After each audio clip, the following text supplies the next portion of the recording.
My name is Tyler, and what I'm about to tell you happened on a freezing November night that still haunts me to this day. I live in a declining industrial town, the kind of place where prosperity died decades ago and left behind nothing but empty factories and forgotten dreams. The entire downtown looks like it was frozen in time around 1920, with brick buildings slowly crumbling and storefronts that haven't seen customers in years. It was a Thursday night, one of those painfully dull evenings where even scrolling through your phone feels like torture.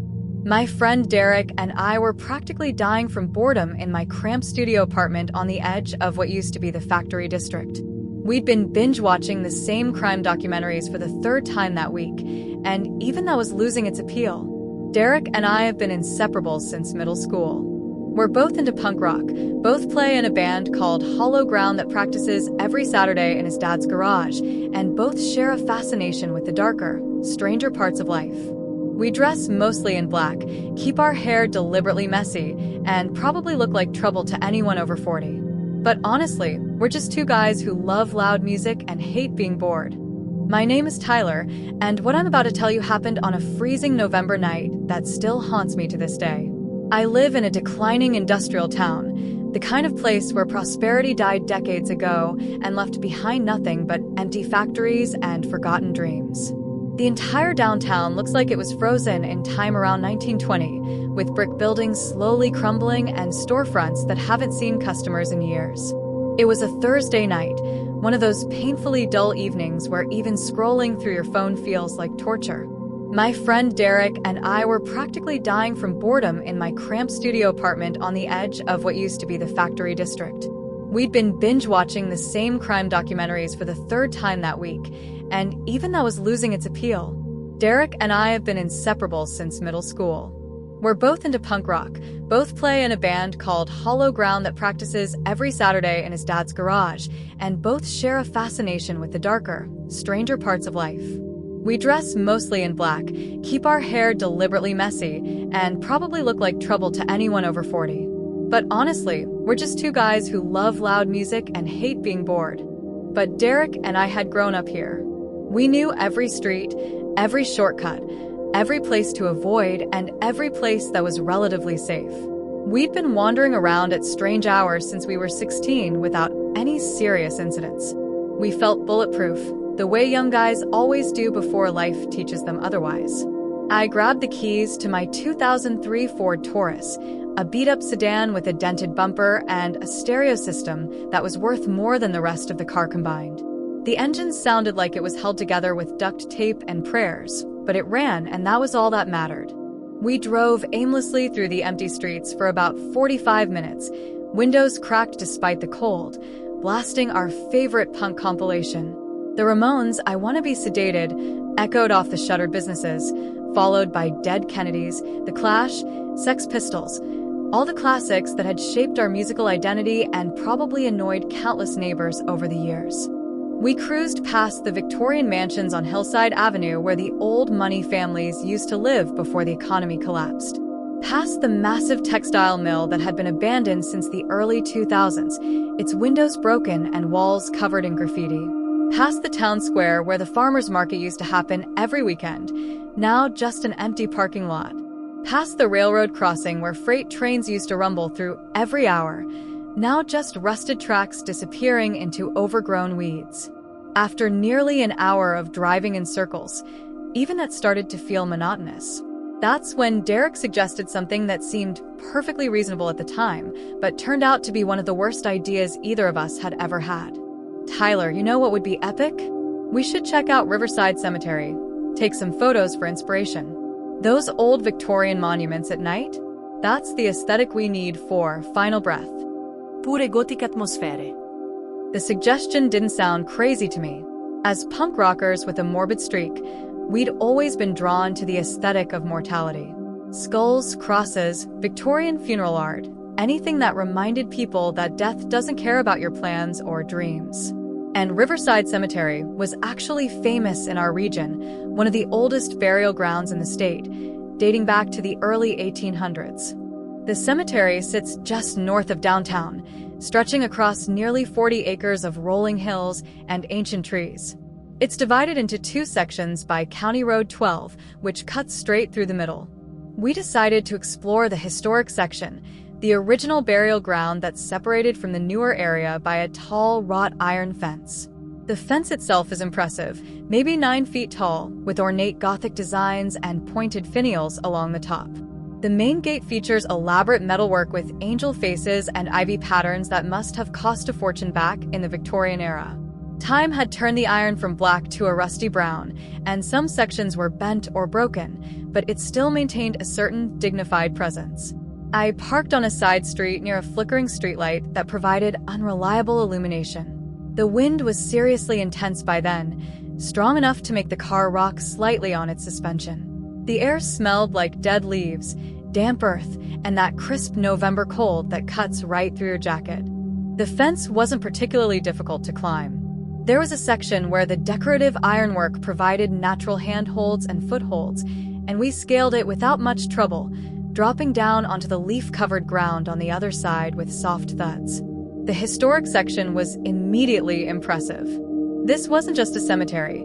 It was an outdoor gallery of Victorian funeral art. The monuments weren't simple headstones. They were elaborate sculptures carved by skilled craftsmen who believed death deserved beauty and permanence.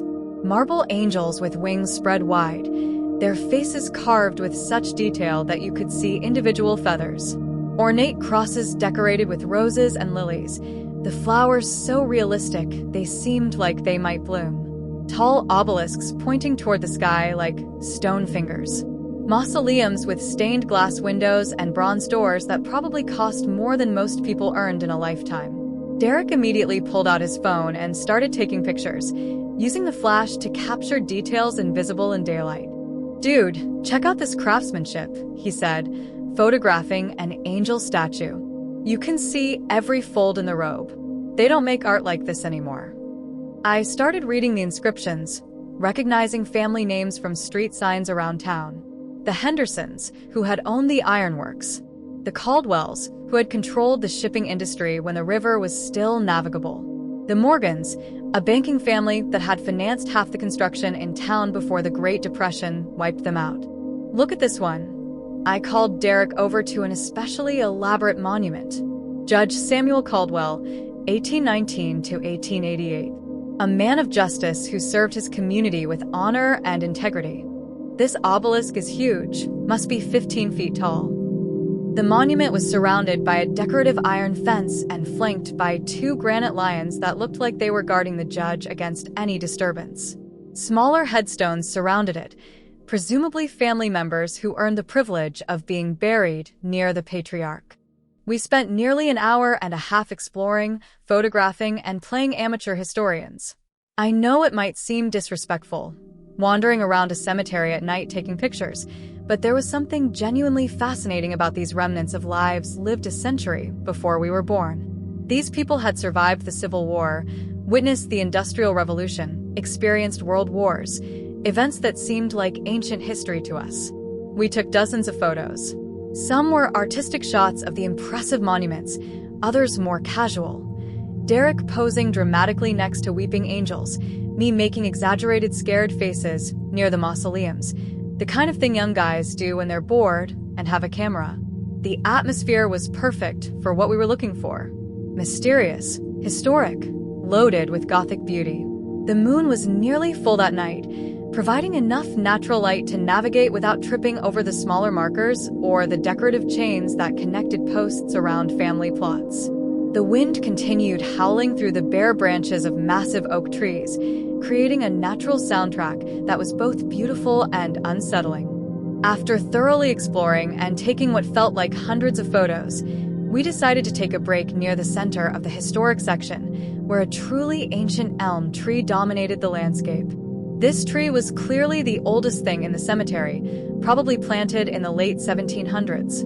Its trunk was easily 7 feet in diameter, with massive branches spreading out to create a canopy covering nearly a quarter acre. We sat down with our backs against the enormous trunk, scrolling through photos on Derek's phone and planning our next move.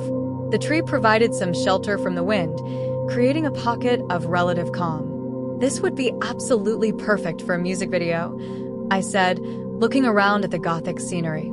Imagine filming Final Breath right here at midnight with fog machines and dramatic lighting. We'd look like a real band. Derek was editing photos, adjusting brightness to bring out details in the stone carvings. Definitely Tyler. This place has exactly the vibe we need. And look at these shots. They came out way better than I expected. This one of you next to that weeping angel could be an album cover. That's when we heard it. The unmistakable sound of a little boy crying. Not distant crying from a nearby house or a passing car. This was close, intimate crying, like a small child was lost somewhere among the headstones maybe 20 or 30 feet away from us.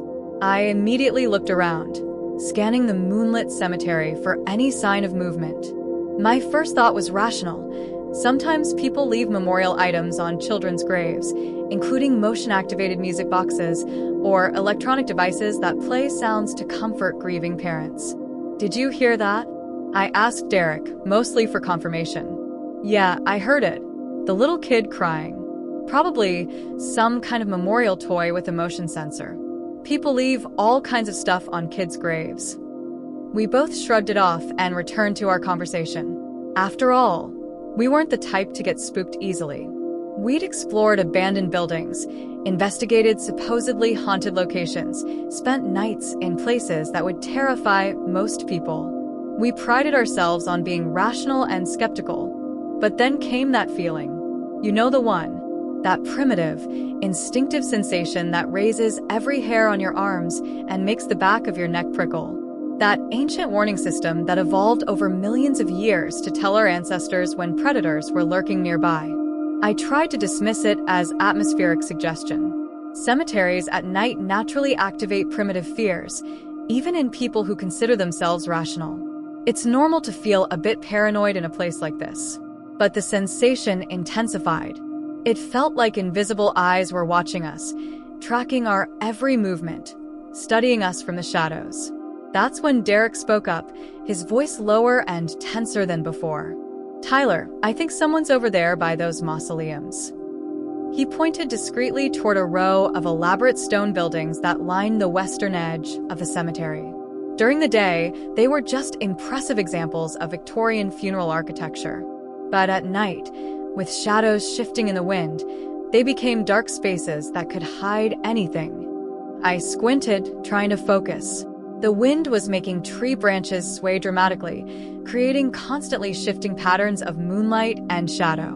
For a moment, I thought I saw a human figure standing perfectly still near one of the mausoleum doors.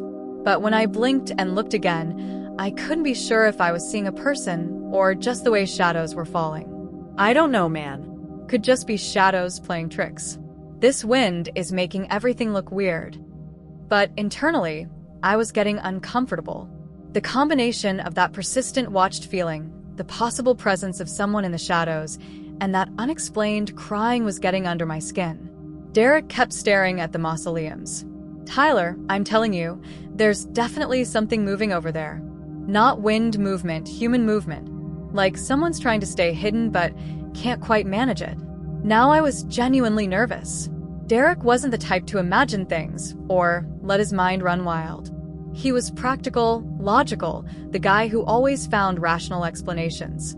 If he was saying he saw something, there was probably something there. You know what? Maybe we should head back, I suggested, trying to sound casual while already starting to stand. We got some great photos, and it's freezing out here. Good call. This place is starting to creep me out, and I don't creep easily. We began walking back toward the iron fence, trying to maintain a normal pace so we wouldn't look scared. But internally, I was on high alert. Every shadow seemed threatening. Every gust of wind sounded like footsteps. The cemetery that had seemed beautiful and artistic an hour earlier now looked ominous.